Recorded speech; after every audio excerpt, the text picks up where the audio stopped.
Boa noite a todos e todas. Cumprimento a mesa, cumprimento a todos os educadores aqui presentes e também as pessoas que nos assistem pela internet. Primeiro, eu achei muito interessante como nós tivemos um ótimo animador de eventos aqui antes da minha fala, né? Agora, o que entende sobre educação é muito discutível. Gostaria de pontuar algumas questões que foram ditas aqui antes de entrar no texto do Coletivo Educação que eu represento aqui na minha fala hoje. A primeira questão é que nós, professores, não vamos a nenhum pelotão, nenhum tiro de guerra, nenhum quartel dizer como é que tem que ser o treinamento e o trabalho de vocês. Vocês não têm o direito de dizer como deve ser o nosso trabalho. Segunda questão, o senhor Stefano Valente disse aqui que a sociedade pós-caldense quer o modelo. A pesquisa da Mantiqueira, mesmo com toda a mobilização da extrema-direita, perdeu para nós. Perdeu. 54% não querem as escolas cívico-militares. E por fim, antes de entrar no texto, dizer que é de uma infelicidade enorme quando vários disseram aqui que as escolas cívico-militares são diferentes das escolas militares, como quando o próprio programa diz que a inspiração para as escolas cívico-militares serão os colégios militares. Isso está escrito no programa. Isso tem que ficar muito claro, para vocês não ficarem enganando as pessoas. Na obra Pedagogia do Oprimido, imprescindível para a construção de uma educação plural, autêntica e libertadora, Paulo Freire, um dos autores mais lidos e citados no mundo,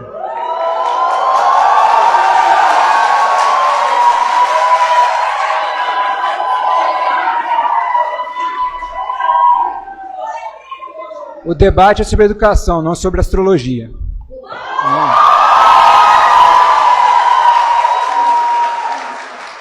Paulo Freire lista uma série de mitos que mantêm nossa realidade opressora.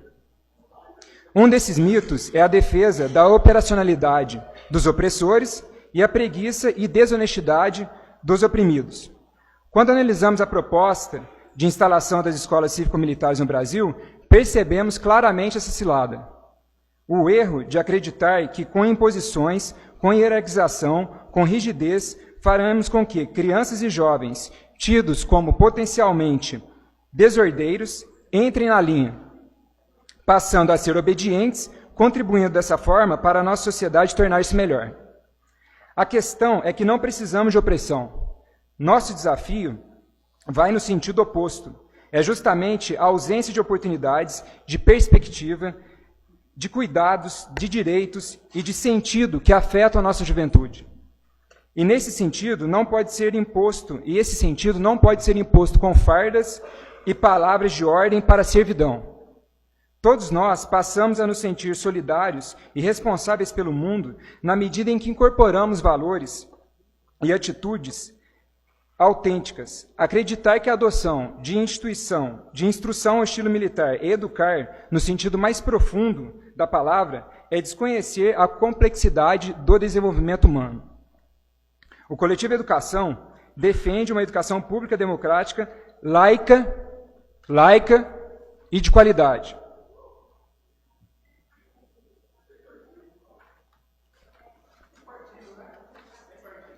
Onde é preciso compromisso social, investimento de recursos públicos para a melhoria da estrutura e formação continuada dos educadores, práticas metodológicas diversificadas, reconhecimento da valorização da diversidade, dos corpos, dos cabelos, das ideias, das diferentes formas de se relacionar e, portanto, se opõe à opressão que o modelo de ensino militarizado reforça.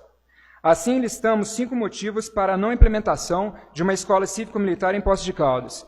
Primeiro, o município possui, como já foi dito aqui, indicadores educacionais acima das médias nacional e estadual, o que demonstra que não precisamos de uma iniciativa extrema. Segundo, a função dos militares é cuidar da defesa e da segurança pública, não interferir na educação pública. Terceiro, a decisão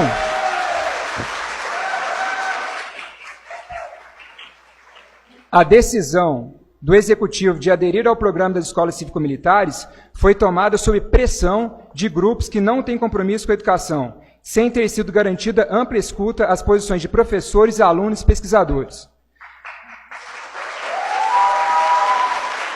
Quarto, as escolas cívico-militares irão concorrer de maneira desleal em termos de desempenho com outras escolas. Afinal, usam métodos seletivos e devem receber recursos extras.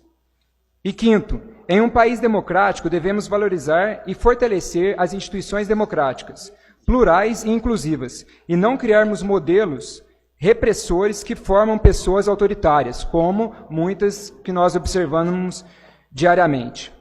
Ressaltamos que o argumento de que nos opormos às escolas cívico-militares é um ato não democrático não se sustenta. Todas as escolas públicas devem sempre debater e construir seus projetos políticos pedagógicos com liberdade, com autonomia. Nenhuma escola deve ficar refém do enquadramento militarizado. Isso sim não é democracia.